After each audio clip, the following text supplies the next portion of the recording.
Shalom, and welcome to the Sea of Galilee. The Sea of Galilee is located in northern Israel between the Golan Heights and Galilee.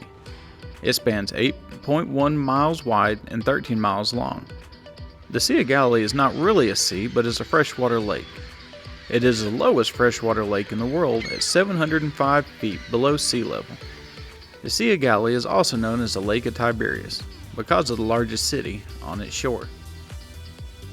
The Sea of Galilee is fed by underground springs, but most of the water in the lake comes from the Jordan River, which comes from multiple springs located in northern Israel, the largest of which is located in the ancient city of Dan.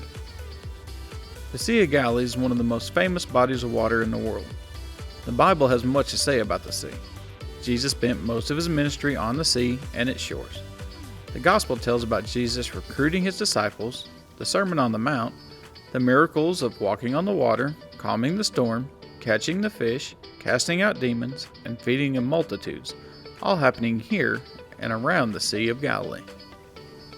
Pilgrims visit many of these sites, especially at Capernaum and the Mount of the Beatitudes.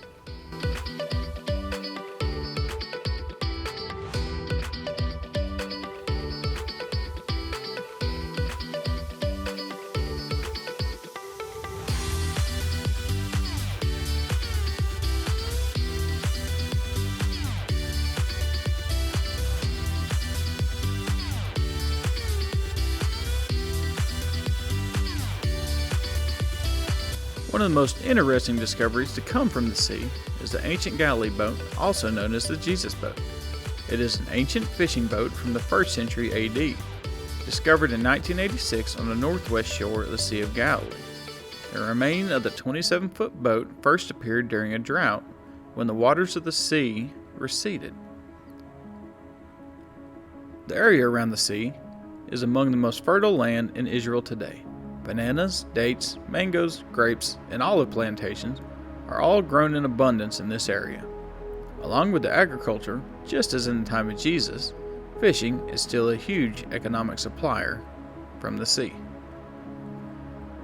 The Mount of Beatitudes Church commemorates where Jesus gave the Sermon on the Mount. And if we look just past the church, you can see an amphitheater-shaped spot on the shore where Jesus could have stood on a boat and taught his followers as they listened from the surrounding hillside. Thousands could have gathered here and heard Jesus with no problem. Capernaum is known as the home of Jesus' ministry. Many miracles took place here, as well as Jesus' teaching in its synagogue. There is a church here commemorating the house of Peter and where Jesus' home base was.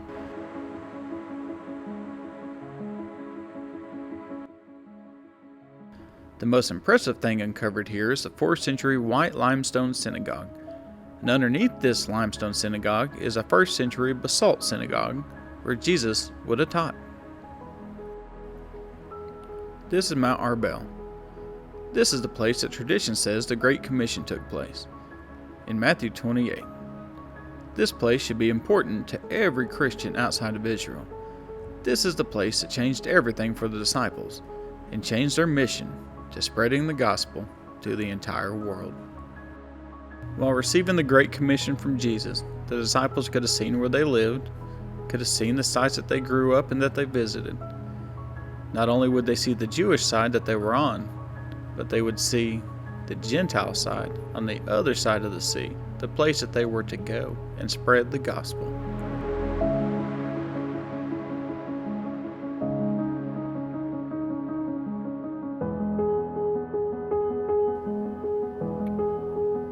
In modern times, Israelis love to go to the Sea of Galilee. During their holidays, they can be seen here swimming and camping.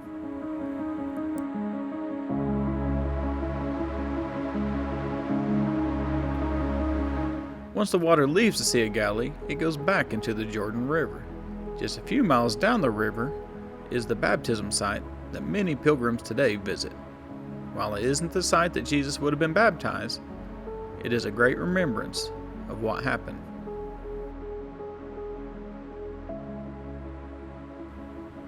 Thank you for exploring the Sea of Galilee with me. Don't forget to like and subscribe, and we'll see you at the next site.